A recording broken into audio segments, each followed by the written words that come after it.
Hello good evening सभी को। स्वागत है आपका स्टडी विद सक्सेस एमबी में। इसमें मैं आपको एक छोटे से टॉपिक के बारे में पहले थोड़ा बताऊंगी और फिर आपसे कुछ क्वेश्चन पूछूंगी। 5, 7 या 10 क्वेश्चन मैं पूछूंगी। तो अगर आप चाहते हैं कि आपको पुलिस, एसआई या फिर अदर किसी भी जॉब में एक सीट अपनी भी बनानी है तो आप इस टॉपिक को ध्यान से समझें। और जब मैं आपसे प्रश्न करूं तो आप मुझे कमेंट करके अपना उत्तर दे सकते हैं। तो चलिए अब हम टॉपिक को स्टार्ट करते हैं। तो सभी से रिक्वेस्ट है कि आप अच्छे से इस टॉपिक को देखें, समझें, ताकि आप जानें कि आपने कितना इस टॉपिक को समझा है, कितना आपको आया है। क्योंकि ये एक महत्वपूर्ण जिला सीरीज है, महत्वपूर्ण एक ज़िला है जहाँ से क्वेश्चन ज़रूर बनते हैं। तो चलिए, ये मैं आज आपको बताने वाली हूँ पौड़ी ज़िले के बारे में। तो देखिए, जो हमारा पौड़ी ज़िला है, पौड़ी का मतलब पहले आप समझिए कि पौड़ी का जो मीनिंग है वो क्या है। पौड़ी ज़िले का मीनिंग, पौड़ी मतलब एक, जिसे गढ़वाली भाषा में पौड़ कहते हैं। पौड़ मतलब ये बता सकते हैं आप कि एक पर्वत, पहाड़ पे, चोटी, चट्टान पे, मतलब पौड़, जो स्थानीय भाषा में पहाड़ को पौड़ कहते हैं। तो ये जो पौड़ी ज़िला है वो पहाड़ पे स्थित है, जिसके कारण इसका नाम पौड़ी पड़ा है। क्यों पड़ा है इसका नाम पौड़ी? क्योंकि ये एक पौड़ पे स्थित है। ऐसा लगता है कि किसी पहाड़ पे से ऐसे चिपका के रख दिया है। तो इसकी संरचना के कारण ही इसका जो नाम है वो पौड़ी पड़ा है। तो चलिए अब मैं आपको बताती हूँ जो पौड़ी ज़िला है हमारा।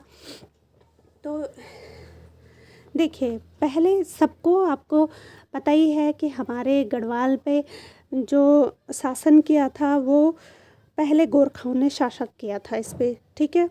गोरखाओं ने जो शासक किया था, कब किया था गोरखाओं ने शासक? गोरखाओं ने देखिए 1790 में तो कुमाऊं में शासन किया था। जो गोरखा थे हमारे, उन्होंने 1790 में किया था कुमाऊं पे शासक। और 1804 तक इन्होंने गढ़वाल पर शासक किया था, ठीक है। तो अब मैं आपको बता रही हूँ कि जो 1800, देखिए पौड़ी ज़िले का गठन कब हुआ था। एक क्वेश्चन आपसे बन सकता है कि पौड़ी ज़िले का गठन कब हुआ था। तो पौड़ी जो ज़िला है हमारा, इसका गठन हुआ था 1840 ईस्वी में। कब हुआ था इसका गठन? 1840 ईस्वी में। और ये आपसे पूछ सकते हैं कि पौड़ी ज़िले का गठन किसने किया था। तो जो ये पौड़ी ज़िले का गठन किया था वो लूसिंगटन थे। लूसिंगटन जी ने पौड़ी ज़िले का गठन किया था। और कब किया था? 1840 ईस्वी में। 1840 ईस्वी में लूसिंगटन ने पौड़ी ज़िले का गठन किया था। अब देखिए, जो 1840 है उस तब तक जो ब्रिटिश है, जो ब्रिटिश होते थे गढ़वाल पे, ब्रिटिशों का मुख्यालय श्रीनगर से पौड़ी हो गया था। कब हुआ था? जो ब्रिटिशों का जो मुख्यालय था वो पहले श्रीनगर था। और 1840 में ही एक क्वेश्चन ये भी आ सकता है कि ब्रिटिशों का मुख्यालय श्रीनगर से पौड़ी कब बना या फिर कब स्थानांतरित हुआ। तो उसका आंसर भी होगा आपका 1840 ईस्वी में। तो 1840 ईस्वी में लूसिंगटन जी ने पौड़ी ज़िले का गठन किया था, ठीक है। और जो ब्रिटिश थे उनका जो मुख्यालय था, ब्रिटिशों का जो मुख्यालय था वह पहले श्रीनगर गढ़वाल में स्थित था, ठीक है। और 1840 में ही जो है कि श्रीनगर से उनका जो मुख्यालय है वो श्रीनगर से कहाँ बना? पौड़ी में बना, ठीक है। श्रीनगर से पौड़ी में बना। अब देखिए आप, पौड़ी एक हिल स्टेशन है। ये क्वेश्चन कई बार पूछा गया है, कई एग्ज़ामों में पूछा गया है, बहुत ही इम्पोर्टेंट है। मैं आपको केवल इम्पोर्टेंट टॉपिक बताऊंगी, बाकी आप समझ सकते हैं, क्योंकि सब कुछ बताऊंगी मैं डिटेल में, ऐसा नहीं। तो देखिए, जो हिल स्टेशन है, पौड़ी को जो हिल स्टेशन घोषित किया गया वो आपका किया गया 1992 में। 1992 में पौड़ी को हिल स्टेशन घोषित किया गया, ठीक है। हिल स्टेशन आपको पूछा जा सकता है कि पौड़ी को हिल स्टेशन कब घोषित किया गया, तो वहाँ पे आपका आंसर होगा 1992 में, ठीक है, घोषित किया गया। अब देखिए, जो पौड़ी ज़िला है एकमात्र ऐसा ज़िला है जो सबसे ज़्यादा ज़िलों से अपनी सीमा बनाता है। ये क्वेश्चन भी बहुत इम्पोर्टेंट है कि पौड़ी ज़िला कई बार पूछा गया है, पौड़ी ज़िला कितने राज्यों से सीमाएं बनाता है। तो पौड़ी ज़िला जो है सबसे ज़्यादा ज़िलों से सीमा बनाता है। कितने ज़िलों से सीमा बनाता है? ये बनाता है आपके 7 ज़िलों से जो है कि सीमा बनाता है।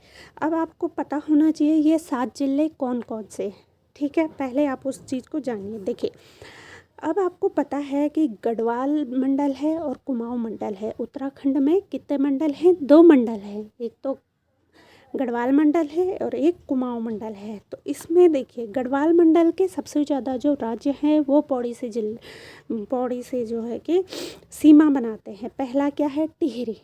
पहला जो ज़िला है वो है टिहरी। टिहरी है, रुद्रप्रयाग है और देहरादून है, हरिद्वार है और चमोली है। ये तो हो गए आपके गढ़वाल मंडल के कुछ ज़िले जो क्या करते हैं, जो पौड़ी ज़िले से सीमा बनाते हैं। और अब देखिए, आपके जो कुमाऊं मंडल है, कुमाऊं मंडल के इसमें केवल 2 ज़िले शामिल हैं। एक हो गया आपका अल्मोड़ा, ठीक है, और एक हो गया नैनीताल। अल्मोड़ा और नैनीताल, तो टोटल कितने ज़िले हुए? 7। तो कितने ज़िलों से पौड़ी ज़िला जो है सीमा बनाता है? कितने ज़िलों से बनाता है बताइए, कमेंट कीजिए, कितने ज़िलों से बनाता है? 7 ज़िलों से, ठीक है। 7 ज़िले आपको मैं बता चुकी हूँ कौन कौन है। टिहरी, रुद्रप्रयाग, देहरादून, हरिद्वार, चमोली, अल्मोड़ा और नैनीताल, ठीक है। अब ये क्वेश्चन भी कई बार आ गया है कि उत्तराखंड में सबसे ज़्यादा ब्लॉक व ग्राम पंचायतें कहाँ हैं?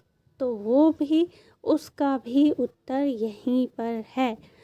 जो आपका पौड़ी ज़िला है, पौड़ी ज़िले में सबसे ज़्यादा ब्लॉक व ग्राम पंचायतें भी स्थित हैं। तो चलिए अब देखिए, जो इम्पोर्टेंट है, जहाँ से भी क्वेश्चन बन सकते हैं, वो है आपका ऐतिहासिक स्थल, ठीक है। जो मतलब जैसे पर्यटक स्थल, ऐतिहासिक स्थल होते हैं वो। तो पौड़ी में आप देखिए, जो सबसे ज़्यादा है प्रसिद्ध, सभी प्रसिद्ध है, इसमें जो फर्स्ट है वो है आपका मोर ध्वज है, मोर ध्वज,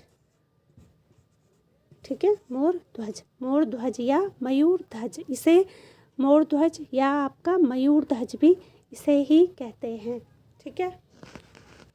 देखिए, तो ये है आपका मोर ध्वज या इसे मयूर ध्वज भी कहा जाता है। मोर ध्वज को ही आपका मयूर ध्वज भी कहा जाता है। आप ये ना सोचिए कि मयूर ध्वज कुछ और है, जी नहीं, मोर ध्वज मयूर ध्वज वही है, ठीक है। तो जो ये मोर ध्वज है, यह एक ऐतिहासिक किला है। ये क्या है? एक ऐतिहासिक किला है जो कोटद्वार में पड़ता है। वहाँ पे जो पौड़ी है, पौड़ी में एक स्थान है कोटद्वार, ये कोटद्वार में पड़ता है। जो मयूर ध्वज है आपका, ये कोटद्वार में पड़ता है। तथा यह कई बार पूछा गया है कि यह किस नदी के किनारे पर है। जो मयूर ध्वज या मोर ध्वज है वो किस नदी के किनारे पर स्थित है? तो क्या है इसका जो आंसर होगा आपका? जो मयूर ध्वज है यह खोह नदी, किस नदी पे है?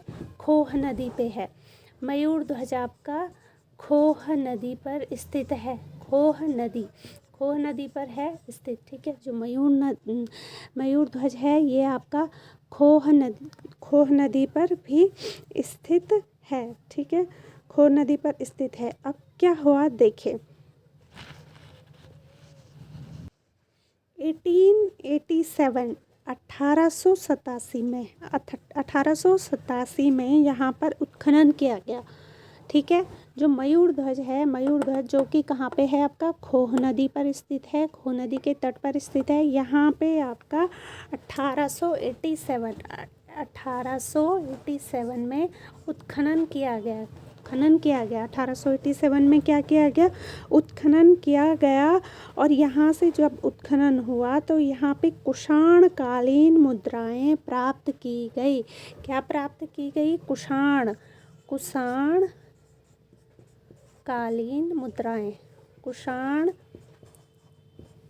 कालीन मुद्राएं, कुषाणकालीन मुद्राएं यहाँ से प्राप्त की गई। ठीक है, तो कई बार ये क्वेश्चन भी पूछा जा सकता है कि आपका जो कोटद्वार स्थित पौड़ी में जो कोटद्वार जिला है, कोटद्वार है, वहाँ पे जो मयूर ध्वज है वहाँ से कौन से अवशेष, तो वहाँ से क्या मिला, कौन सी मुद्राएं मिली थी? कुषाणकालीन मुद्राएं प्राप्त हुई थी। यहाँ से क्या हुई थी? कुषाणकालीन मुद्राएं प्राप्त हुई थी। तो ये है आपका मयूर ध्वज, मोर ध्वज के बारे में। अब देखिए अब क्या हुआ था। देखिए 1979 से लेकर 1979 में यहाँ पे HNB हेमंती नंदन बहुगुणा के उत्खनन भी किया था और महात्मा बुद्ध की मूर्ति तथा ऋषभदेव की मूर्ति प्राप्त की थी। यहाँ पे 2 बार हुआ था। एक तो आपका 1887 में, वो किसने किया था? 1887 में जो उत्खनन हुआ था वो हुआ था मीर मखलान द्वारा, जिसमें आपके क्या प्राप्त हुए थे? कुषाणकालीन मुद्राएं प्राप्त हुई थी। कुषाणकालीन मुद्राएं जो प्राप्त हुई थी वो कहाँ से हुई थी? वो कौन से, किसने कराई थी? वो वाला उत्खनन हुआ था मीर मखलान द्वारा। किसके द्वारा हुआ था? मीर मखलान द्वारा। ठीक है, अब जो 1979 में उत्खनन हुआ वो हुआ था HNB हेमंती ने। वो ये किसके द्वारा हुआ था? 1979 में जो हुआ था वो हुआ था HNB। ठीक है, हेमंती नंदन बहुगुणा, इनके द्वारा उत्खनन हुआ था। और इसमें जो प्राप्त हुआ था वो हुआ था महात्मा बुद्ध की मूर्ति। उत्खनन में जो मिला था वो मिला था महात्मा बुद्ध की मूर्ति और ऋषभदेव की मूर्ति। ऋषभदेव और महात्मा बुद्ध, ऋषभदेव, ये देखिए बहुत ही इम्पोर्टेंट है।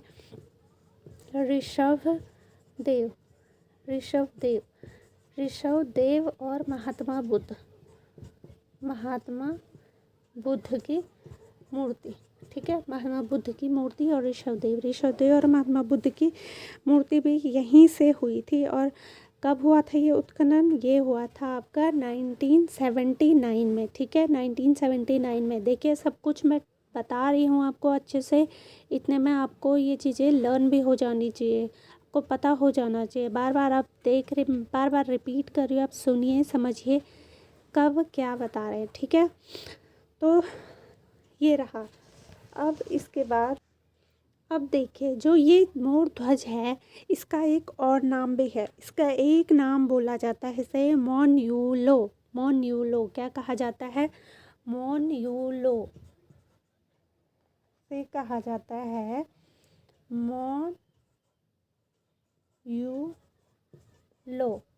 मोन्यूलो भी इसे कहा जाता है। ठीक है, कहाँ?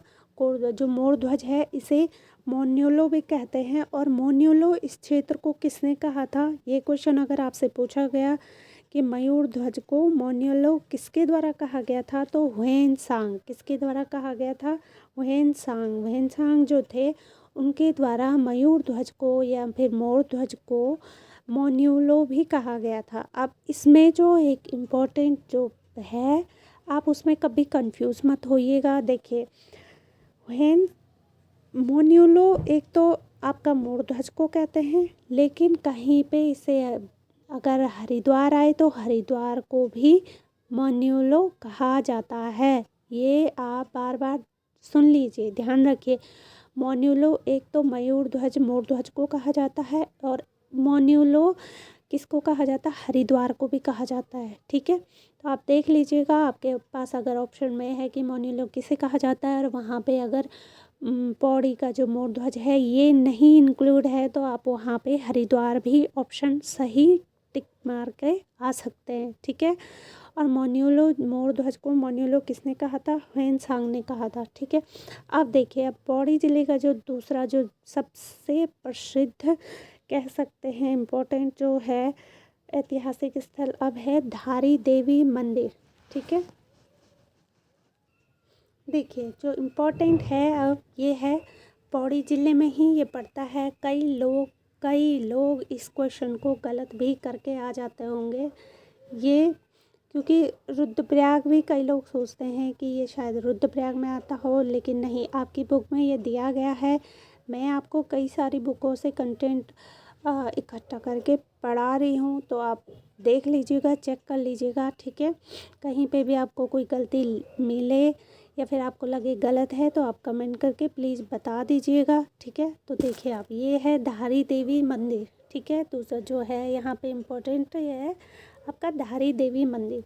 तो ये जो धारी देवी मंदिर है ये कहाँ स्थित है? ये आपका अलकनंदा नदी के तट पर है। जो अलकनंदा नदी बहती है, अलकनंदा नदी के तट पर, अलकनंदा नदी के तट पर यह केदार घाटी जो स्थान है, अलकनंदा नदी के तट पर स्थित है धारी देवी का मंदिर, ठीक है। धारी देवी मंदिर के बारे में एक बात जो सुनी है, बताई जाती है कि जो धारी देवी थी, इनकी जो है कि 6 भाई थे। ये 6 भाई थे और इनकी एकमात्र ये बहन थी, ठीक है।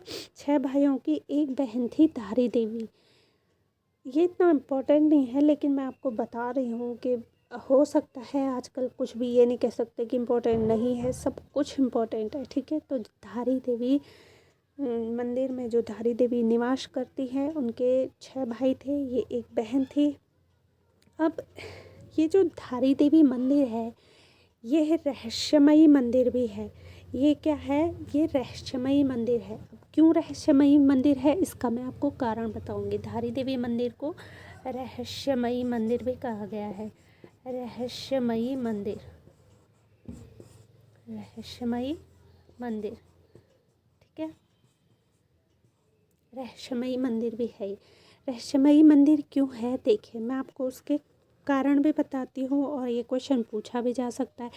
जो धारी देवी मंदिर में जो धारी देवी की जो मूर्ति है, कहा जाता है कि वो एक दिन में अपने कई रूपों को बदलती है। एक दिन में धारी देवी के कई रूप देखे जाते हैं। तो वो क्या रूप देखे जाते हैं? देखिए, जो धारी देवी है इसका जो सुबह सुबह के समय अगर आप यहाँ दर्शन करने गए तो सुबह सुबह के जो समय है, यहाँ पे धारी देवी का जो रूप होता है सुबह में बच्चों वाला रूप धारण होता है। सुबह कौन सा रूप होता है? बच्चों का। सुबह अगर आप माता के दर्शन करने गए तो आपको सुबह माता का रूप बच्चों वाला दिखाई देगा, ठीक है। और जो दिन का समय होता है, अगर आप दिन में दर्शन करने गए तो दिन में जवानी वाला, ठीक है, जवान अपनी यंग अवस्था में धारी देवी माँ के दर्शन होते हैं। और शाम को अगर कोई भक्त जाता है तो शाम को वृद्धावस्था में,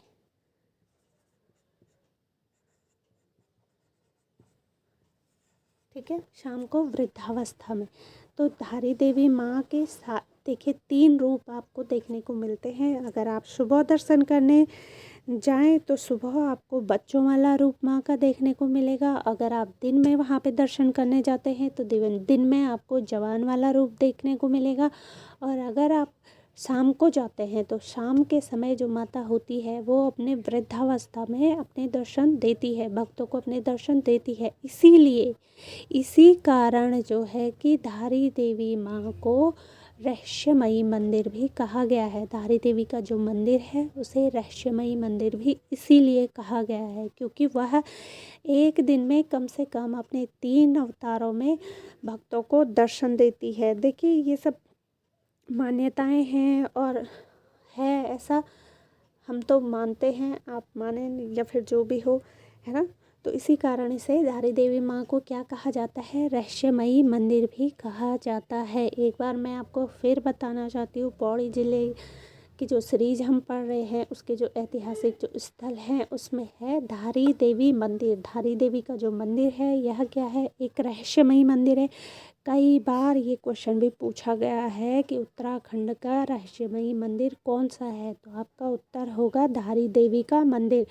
अब रहस्यमयी ये मंदिर है तो क्यों कहा जाता है इसे रहस्यमयी मंदिर? देखिए, क्योंकि इसके कई रूप हैं। एक दिन में माता के कई रूप देखने को मिलते हैं। अगर हो सकता है कि क्वेश्चन ये आए कि धारी देवी मंदिर में माता का दिन में कौन सा वाला रूप देखने को मिलता है भक्तों को, तो आपका आंसर होगा जवानी वाला रूप। और शाम के टाइम माता का कौन सा रूप देखने को मिलता है, तो वो होगा आपका वृद्धावस्था। शाम के टाइम पे माता का वृद्धावस्था वाला रूप देखने को मिलता है। अब देखिए, अब एक बहुत ही महत्वपूर्ण है, एक और टॉपिक है, ये है आपका कमलेश्वर मंदिर। ठीक है, देखिए अब जो है हमारा कमलेश्वर मंदिर, ठीक है, कमलेश्वर महादेव का जो मंदिर है ये है, यहाँ से भी एक क्वेश्चन ज़रूर आता है। कई बार ये पूछा गया है कि जो पुत्र प्राप्ति की कामना होती है उसकी पूर्ति कौन से मंदिर से होती है, तो वो है आपका कमलेश्वर मंदिर। कमलेश्वर महादेव का जो मंदिर है यहाँ पे पुत्र प्राप्ति की कामना की जाती है। किसी को भी आप में से भी अगर पुत्र की कामना है तो आप भी यहाँ पे जा सकते हैं। तो यहाँ पे कहा जाता है जो श्री रामचंद्र जी थे, उन्होंने, आपको तो पता ही होगा, रामायण तो हर किसी को पता है, तो उन्होंने रावण का वध किया था। ठीक है, रावण का वध किया था। तो रावण क्या थे? रावण थे ज्ञानी थे, पंडित थे। रावण क्या थे? पंडित थे। पंडित की हत्या करने, मतलब राम को लगा कि उन्होंने किसी पंडित की हत्या की थी। भले पंडित तो वो कैसे थे सभी जानते हैं आप, रावण कैसे पंडित थे, लेकिन भगवान है वो राम है, उन्हें लगता था कि उन्होंने हत्या की है। ब्राह्मण हत्या से मुक्ति के लिए उन्होंने यहाँ पे जो है तपस्या की थी कमलेश्वर महादेव मंदिर में।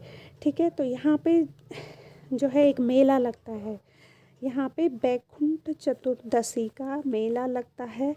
और कहा जाता है इस यहाँ पे एक व्रत भी होता है।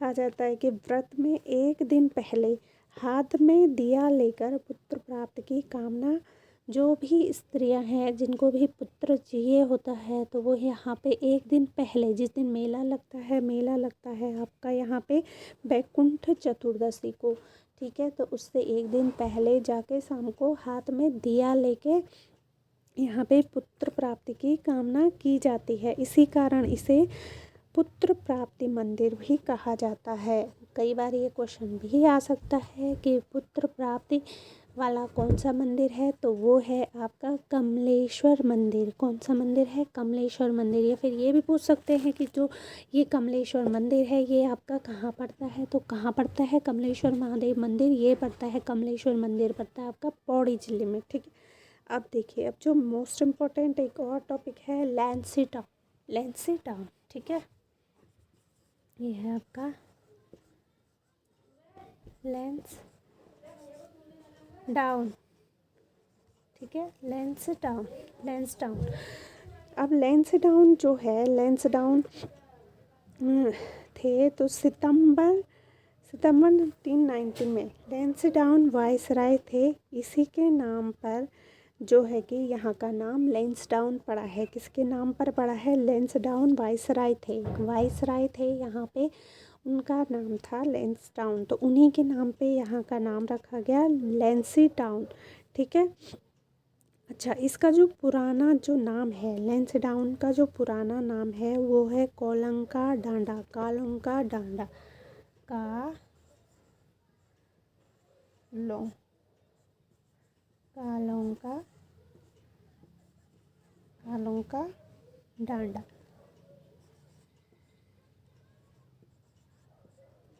डांडा।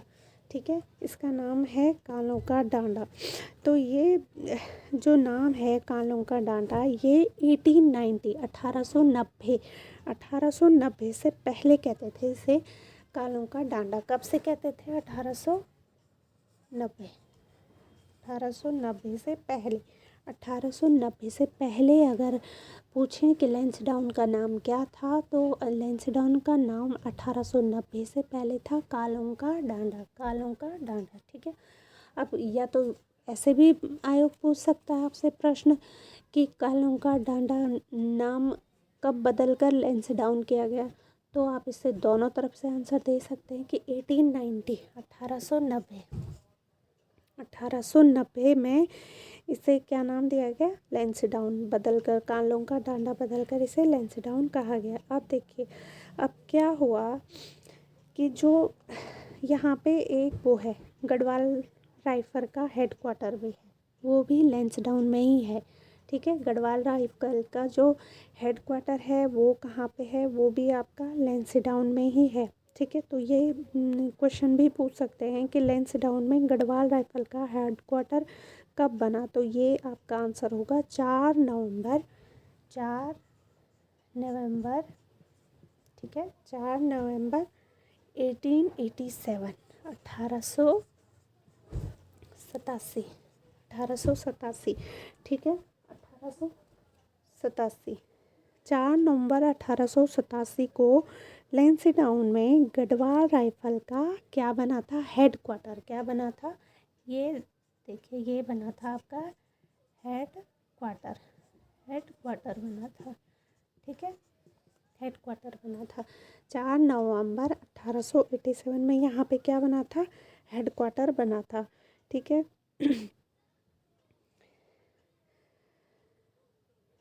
अब यहाँ पे एक बनी थी आपकी गढ़वाली, लैंसडाउन में ही है आपका एक है आपका गढ़वाली मेस। जो गढ़वाली मेस है वो कब बनी थी, वो बनी थी 1888 में 1888 में। ये कब बनी थी आपकी, ये बना था आपका 1888 में। 1888 में क्या बना था आपका, मेस बनी थी।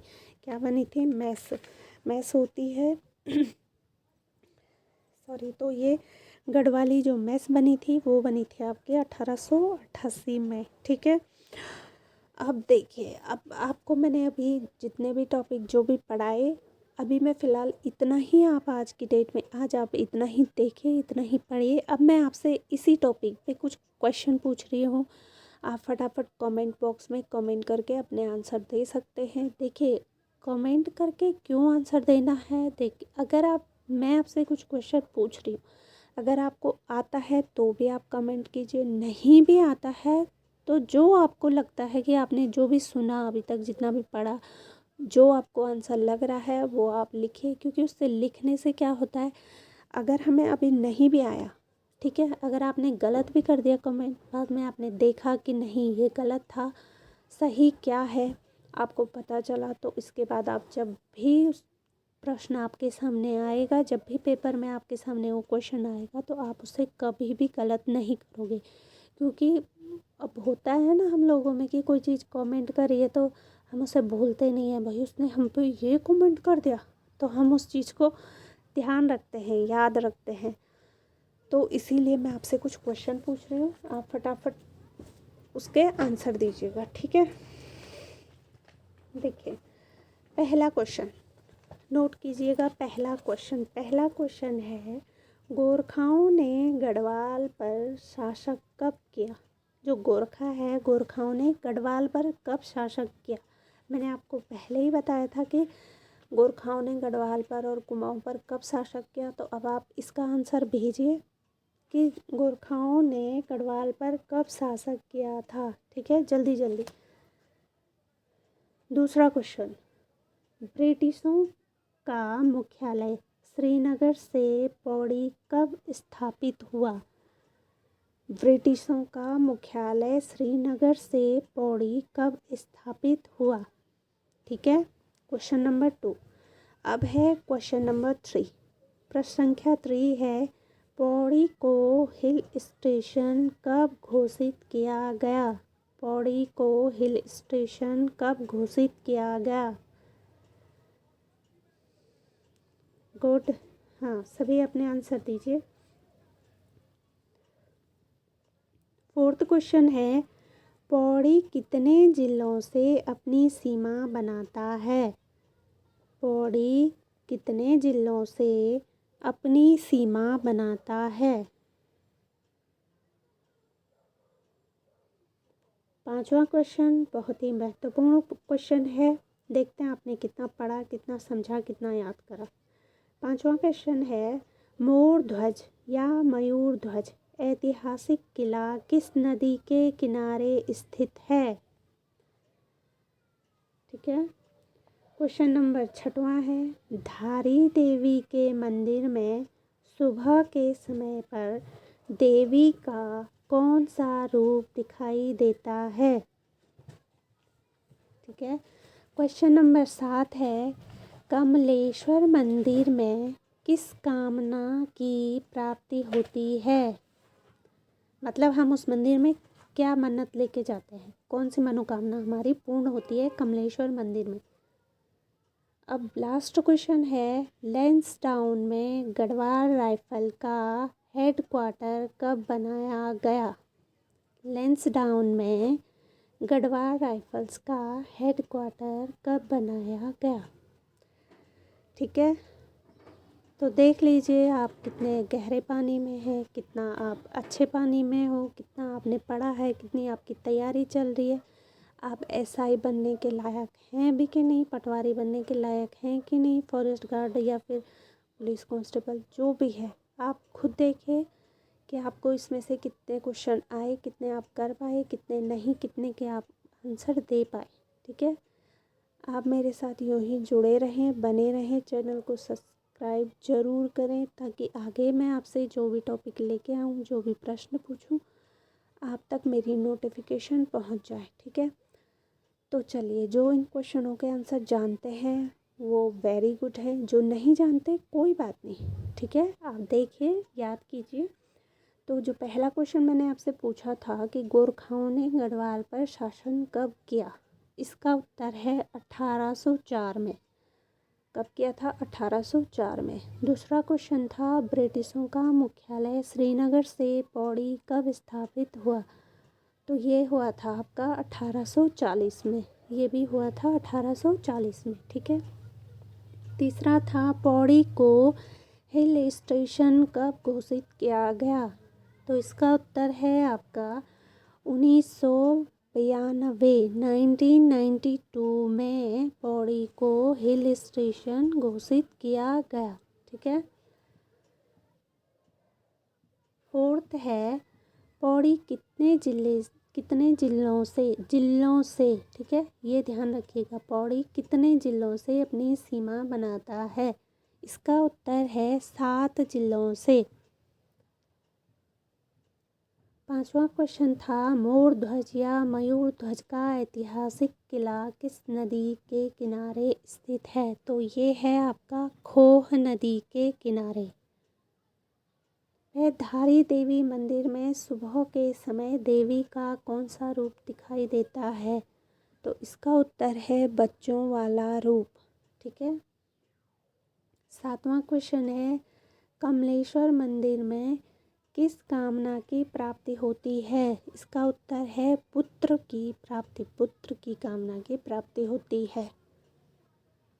लास्ट क्वेश्चन था, लैंसडाउन में गढ़वाल राइफल का हेडक्वार्टर कब बनाया गया? तो इसका उत्तर है 4 नवंबर 1887 में। 4 नवंबर 1887 में पौड़ी के जो लैंसडाउन है वहाँ पे गढ़वाल राइफल का हेडक्वार्टर बनाया गया। तो ठीक है, धन्यवाद।